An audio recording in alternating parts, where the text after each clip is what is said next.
Hey friends! In today's video we're going to paint not one but 4 pieces. They'll be quick sketches, but we'll explore different colour variations.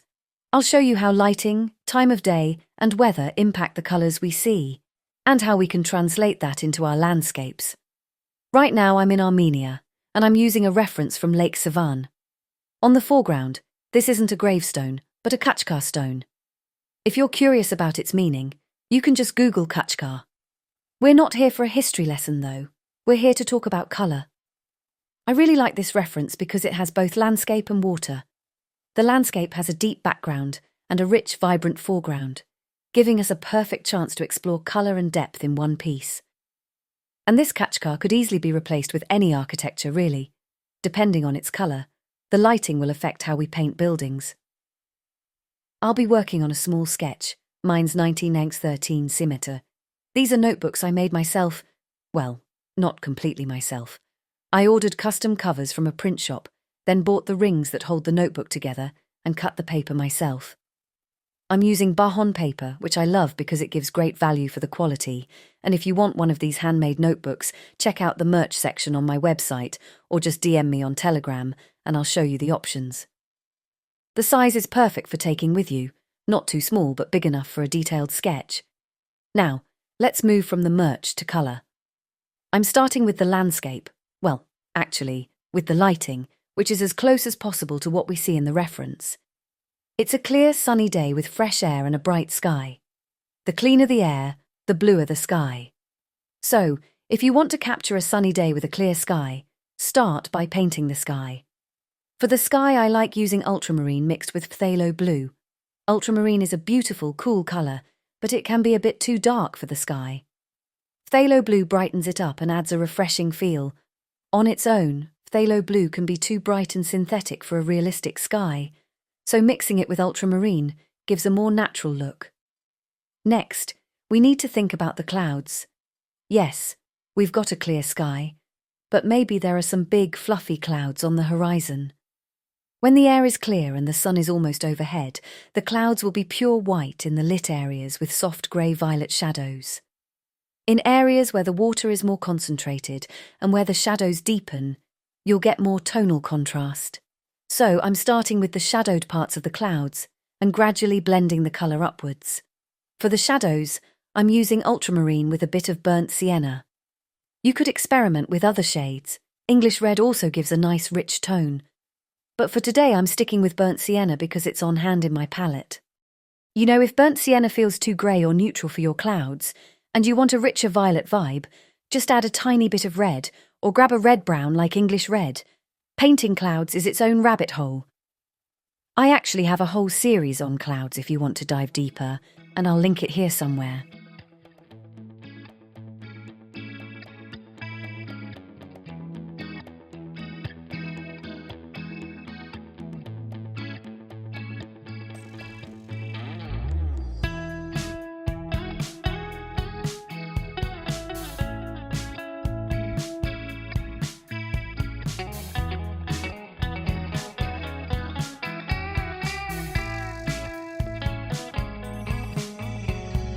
Reminiscing the good old days, remembering to forget all the bad ones. I remember when college seemed so important, but is it worth it? Been wondering what truly matters to me.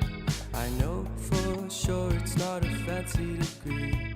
I'd like to do what I love. Now, let's move to the distant mountains. A bit of theory first. Our eyes adapt super well, and we think distant mountains are grey or green if they're forested. But to capture depth and atmosphere, you need to use aerial perspective. Instead of looking at mountains alone, compare them to the sky. You'll see those distant mountains are almost blue. How blue, grey or violet depends on lighting and air density. If the air is heavy or hazy, mountains go pale grey. On a clear sunny day, you get a cleaner blue with just a hint of water particles in the air. For these distant hills, I use ultramarine mixed with a touch of brown, adding a hint of light brown near the water. Remember, they're far, so the colours should be soft and muted, no harsh darks here.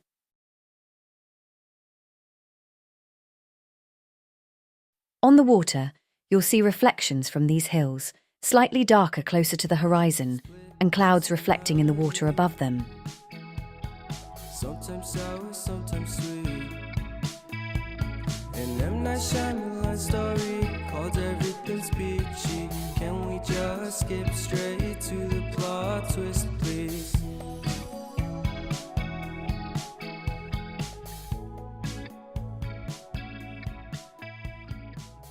On clear sunny days, colours are more vivid, while on dull days, colours fade. We'll talk more about this when we get into night landscapes, but for now, I'm using a soft, muted green with ochre for the sunburnt grass here, adding touches of ochre and a darker green mixed with ultramarine for shadow accents. On bright days, even shadows are rich and colourful, so don't shy away from contrast on your foreground. We need those bold lights and juicy shadows to bring your piece to life. So, when you add shadows, don't forget they might reflect the sky. If the sky is blue, your shadows can actually have a bluish tint. Life's all about balance, and real love takes practice. We know accidents happen, but my love's on purpose. Reciprocate the feeling. Find peace beneath the For the stone in the reference, it has a reddish tone, and I try to match that. But I don't just use one flat colour for the stone. I mix a few shades in the wash. I've got burnt sienna, a bit of red, and just a touch of ultramarine. This creates a much more natural, textured look for the stone. Once the stone dried, I realised the colour lightened more than I wanted, so I added a bit more warmth to the lit side to make it richer.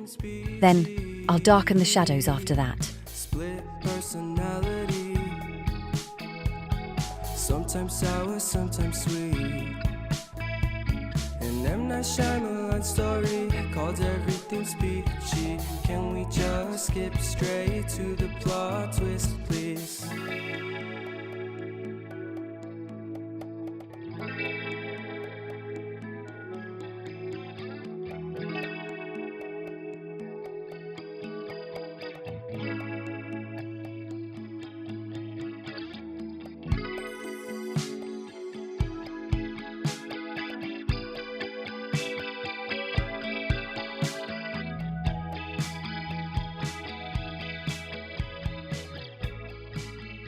As I've said, shadows are bold and saturated, not just on the stone but also on the grass.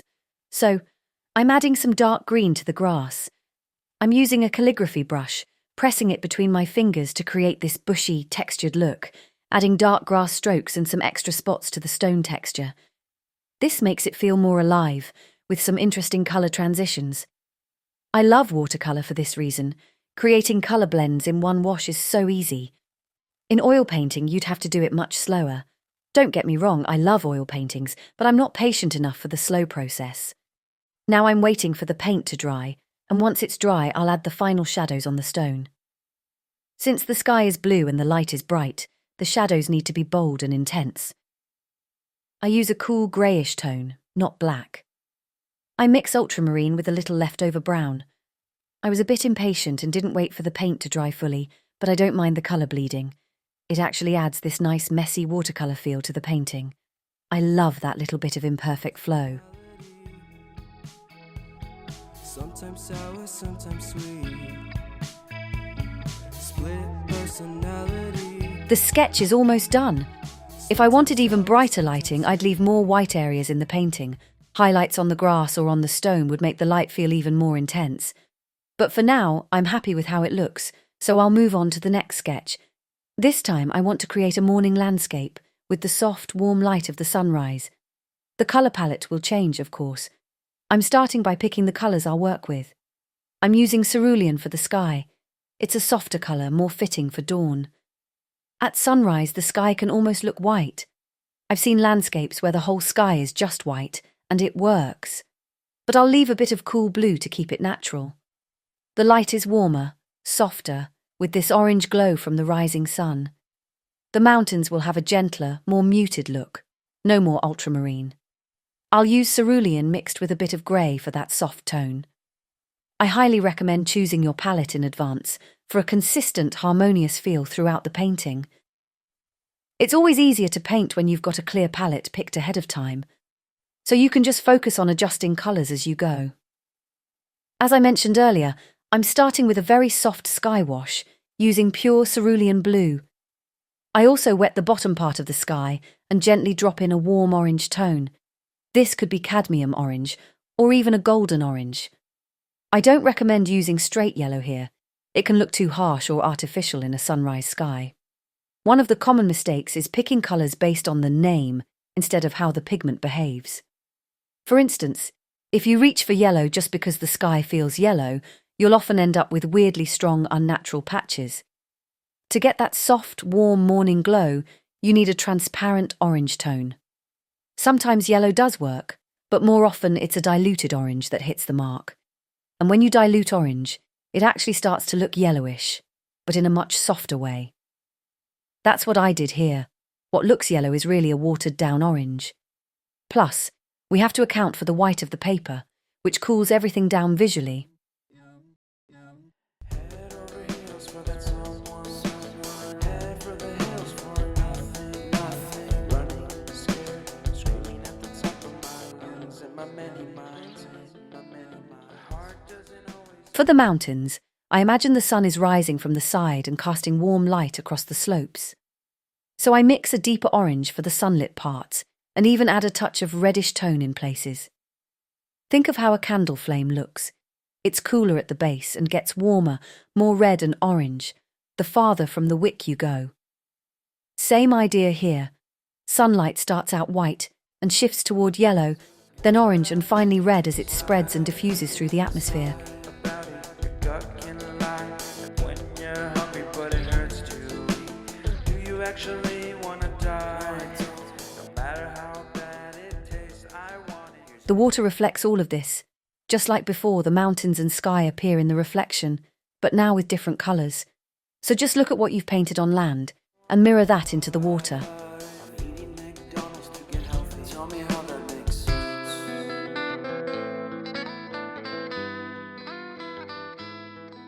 The grass also changes. There's no bright midday sun here, no strong green. Even in the last sketch, I avoided pure greens, but especially here, you want to keep it muted. Previously I used ochre mixed with blue and ultramarine for grass. Now I'm using orange in the mix and adding orange accents to the grassy texture. Then I go in with some cooler shadows, using bluish tones. By the way, I totally forgot to talk about the clouds while painting. So, under soft morning light, clouds don't look bright white like they do at midday. Instead, they tend to be more in shadow, with a violet or lavender tone. Of course, it depends on the sun's position, whether the cloud is in front of, behind, or to the side of the sun. But overall, you'll get softer, moodier tones in the sky at sunrise. All right, in this part, the light is coming from the side, so some warm glow sneaks into the clouds, but overall they stay violet grey. And of course, I'm also changing the stone colour to match the lighting. Since we've got this warm, reddish evening light, the stone can take on a bit of that too. So I go back to the same mix I used earlier, ochre, sienna, and now I just add more red or warmth, depending on how intense I want it. That could be cadmium red, cadmium orange, or even carmine. Now on the right edge of the stone, there's a shadow forming. And under this sunset light, shadows often get a nice violet tint. The paint is still spreading a little, so I'm going to wait until it dries before finishing the shadow. Patience, right?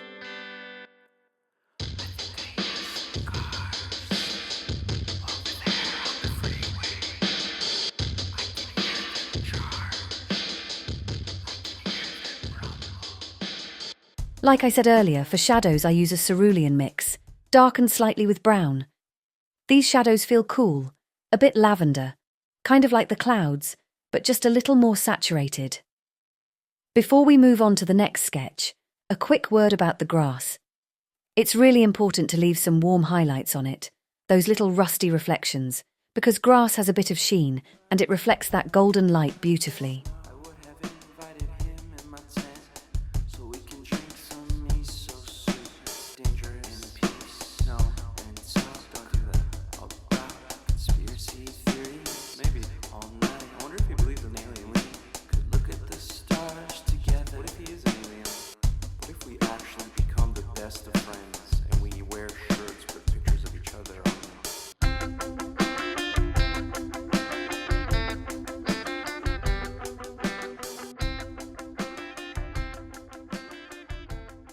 Now, we're moving on to the third version, which is kind of like the first one. The sun is still low, but now it's even brighter, getting into that sunset glow. The lighting here is backlit. The sun is behind the landscape, shining toward us. So everything in its path, the hills, the stone, the grass, they all become silhouetted, taking on a flat contour-lit look. That's what we call backlighting. You mainly see the edges of things. The colours get more intense here. For the sky, I'm switching to violet. We're moving from blue into this beautiful purple evening sky, which then blends into orange, maybe even red. In my case, I'm keeping it in a more golden sunset zone, not too red. The stone will also get warmer and darker to match the light, so let's break that down. The top of the sky is a deep violet, and down below, the sun is setting behind the mountains. That sunset glow, it's low and warm, so here I take a very diluted yellow, and I don't use pure yellow. I mix it with orange, just a little, to soften it. Then I dab it quickly with a tissue to lift a highlight. That'll be the brightest spot, where the last light hits the sky. Now with backlighting, things get simpler in a way.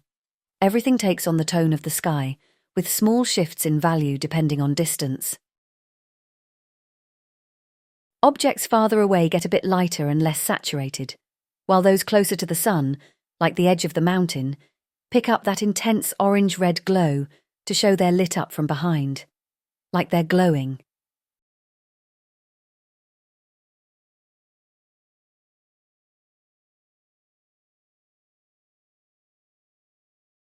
And of course, all of this gets reflected in the water, just like before. The sky, the glow, the silhouettes, they all show up in the water, just with a twist of colour, depending on the angle. So the sunlight here is hitting the grass at a low angle, which means it lights up orange even though we normally see it as green during the day. It's not magic, it's just how light works. It bounces off surfaces and shifts how we perceive colour. The shadows, though, stay in that cool violet tone.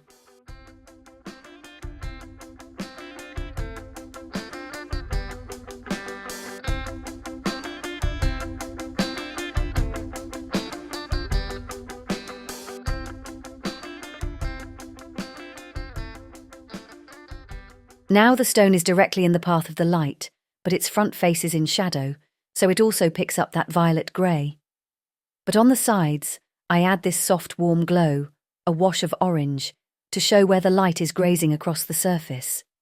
Those subtle edge highlights suggest the light is just barely touching it. Again, I'm not using a flat wash. I vary the warmth, making the edges a bit warmer and the centre cooler with ultramarine. Then I add a few extra rocks, using the same idea. Light grazes the top, while the rest stays in shadow. Nothing too fancy. I just swipe the brush to lift some pigment where I want light, then dab with a tissue to brighten that highlight even more. And don't forget, light not only touches the grass from the side, but also shines through it, since the blades are slightly translucent. That makes them look even warmer.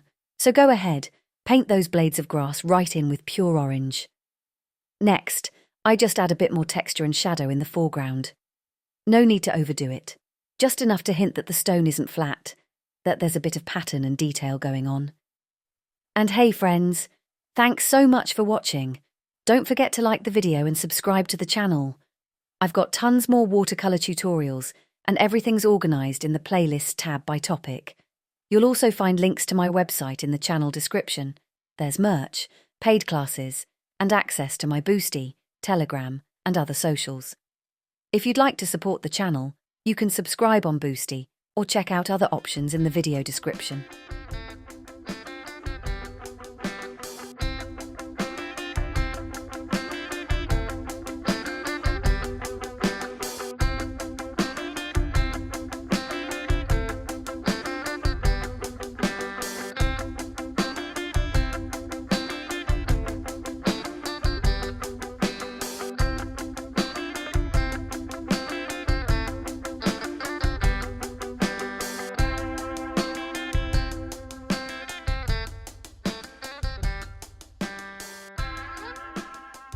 Now, let's move into one of the most complex yet beautiful lighting scenarios. Nighttime. At night, there's less light, and with less light, we see fewer colours. Our eyes rely on light to detect colour, so when it's dark, well, as the saying goes, all cats are grey in the dark. For a moonlit night, I suggest working with cool tones. Think soft blues, violets, sometimes even greenish tints. In this painting, I'm using a range of blues, lighter ones for the sky, closer to ultramarine, and then darker shades, almost black but not pure black. Instead of black, I mix in a touch of brown and red. This lets me control the temperature of the colour. Black alone just flattens everything and doesn't give you that flexibility to shift between warm and cool tones. For this night scene, I'm using a mix of blue shades, a lighter one, close to ultramarine for the sky, and a darker one, almost black looking, but not actually black. I don't use pure black here, because black doesn't let me control the temperature of the colour. It just darkens things, and honestly it flattens out the whole painting. Instead, I mix dark blue with some brown or reddish tones. That way, I can fine-tune the warmth or coolness of each area and still keep that deep, moody vibe. Now, black can be useful for lowering value, sure, but it often kills the depth, so I avoid it as much as I can. Experiment with dark browns. They can give you all sorts of tones, dusty, earthy, sometimes even reddish or purplish, depending on the mix. And when working wet on wet, colours often separate and bloom in really unexpected ways. It's part of the magic. Now, you've probably noticed in photos, night skies often look pitch black, but that's just a camera thing.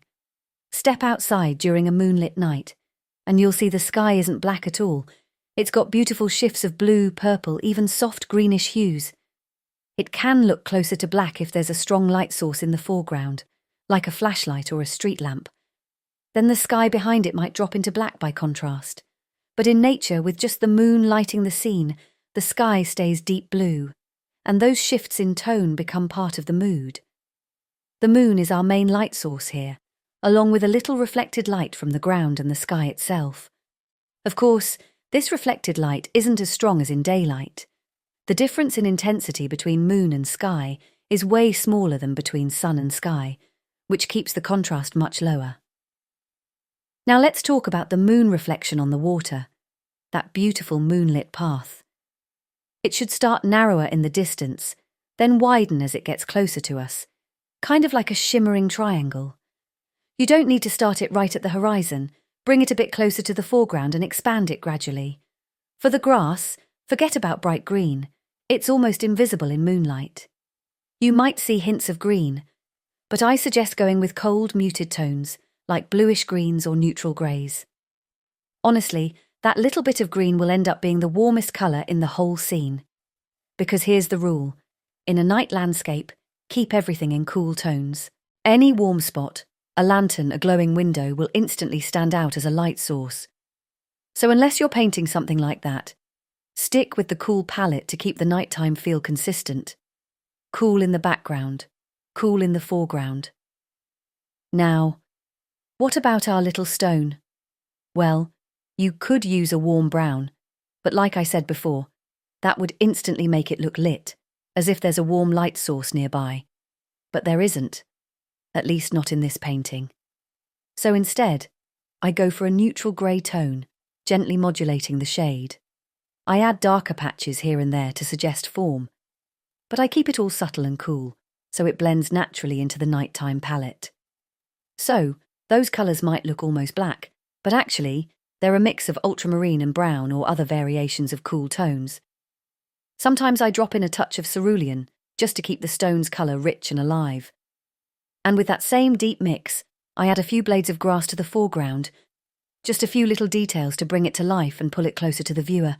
That's the trick. The more detail we add to the foreground, the more present and near it feels. So I'll throw in a couple of shadows, maybe a bit of texture, but really, nothing new here, just building on what we've already done. Now, about the stone itself, its centre is already dark enough, so instead of painting shadows, I'll do the opposite. I'll lift out some light with a clean wet brush to brighten the parts that stick out. That way, I get some contrast and implied pattern without overworking it. It's a simple way to make the stone feel textured and natural. And that's it. We're wrapping up the lesson here. It was a big one. We painted 4 different landscapes, each with its own mood, its own colour palette, and its own kind of light. All of them were a little abstract and imaginative, and now I really encourage you to take what you've learned today and try painting from real life. Don't just take my word for it. Test how light changes colour in real landscapes, depending on the time of day, weather, or setting. You'll see for yourself how magic light really is. Thanks so much for being here with me. See you in the next lesson. Bye for now.